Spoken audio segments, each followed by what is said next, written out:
Hello नमस्कार दोस्तों।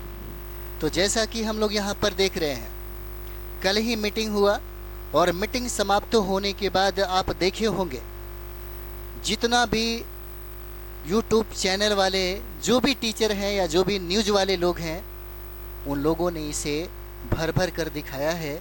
और आपको बता दें, ये जो न्यूज़पेपर है, देखिए न्यूज़पेपर में भी दिया हुआ है बीपीएससी टीआरई 4.0 को लेकर के, है ना।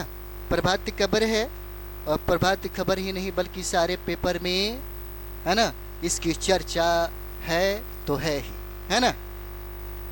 अब इसमें कहा गया है कि 5 साल के अंदर, यानी कि 5 सालों में हम शिक्षक भर्ती की लगभग 1 लाख शिक्षकों की नियुक्ति करवाएंगे। जैसे आप यहाँ पर देख सकते हैं, है ना।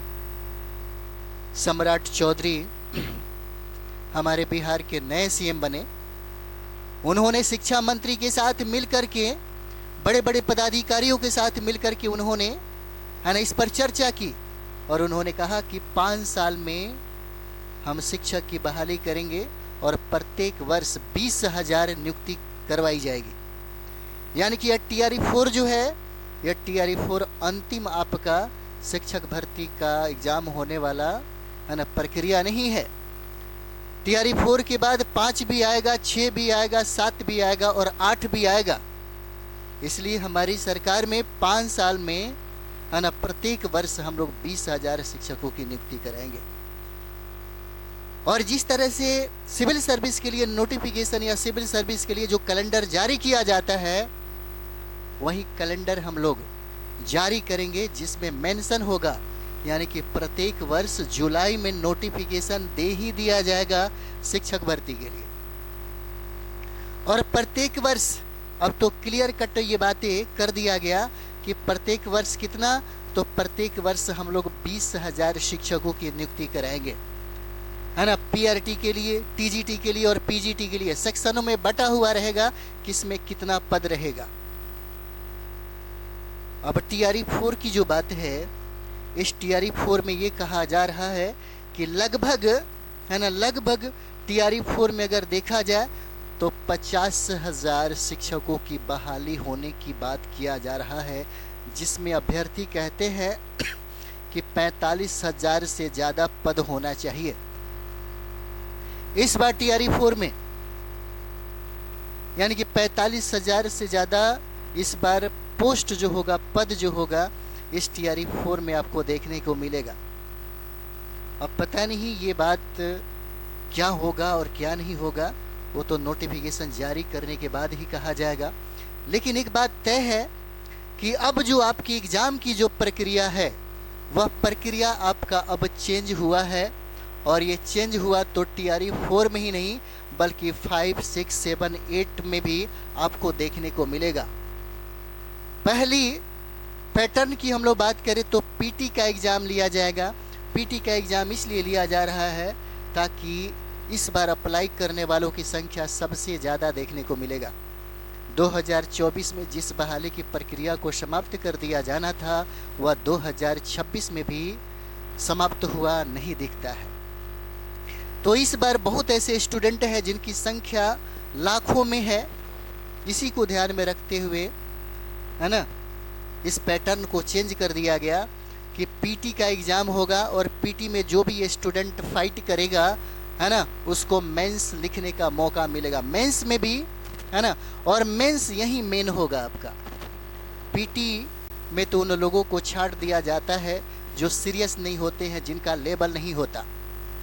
जिनका लेबल नहीं होता वो पीटी में ही छट जाते हैं। जो लेबल वाले स्टूडेंट होते हैं, जहाँ से मेरिट बनता है और जहाँ से रिजल्ट, है ना, रिजल्ट तय होता है, यही है आपका मेंस।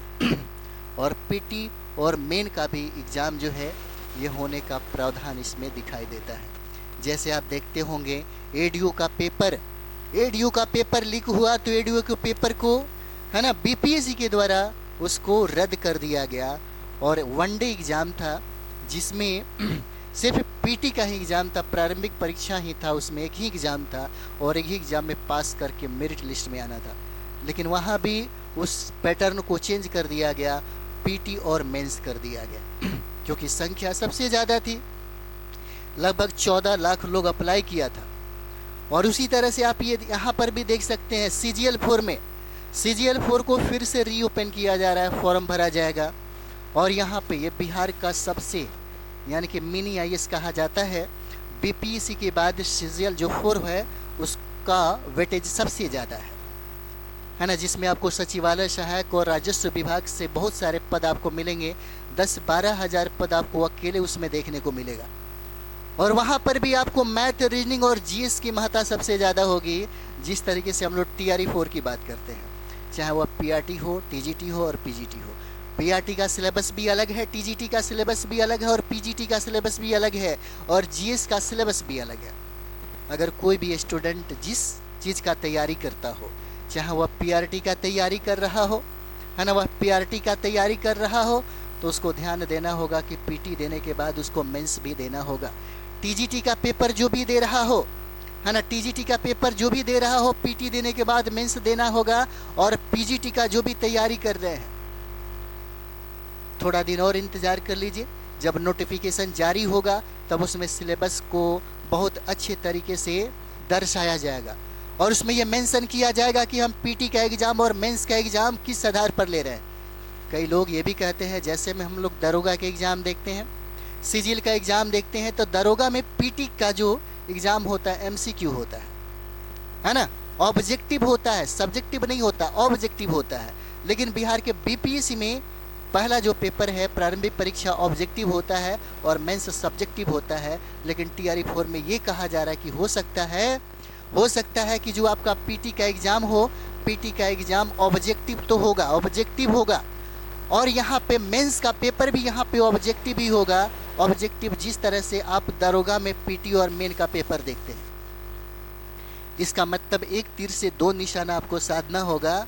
और तैयारी करने के क्रम में आपके पास किताबें वही होनी चाहिए, और वही किताबें जो PT में पढ़ा जाता है, वही किताबें जिससे मेंस भी पढ़ा जाता है।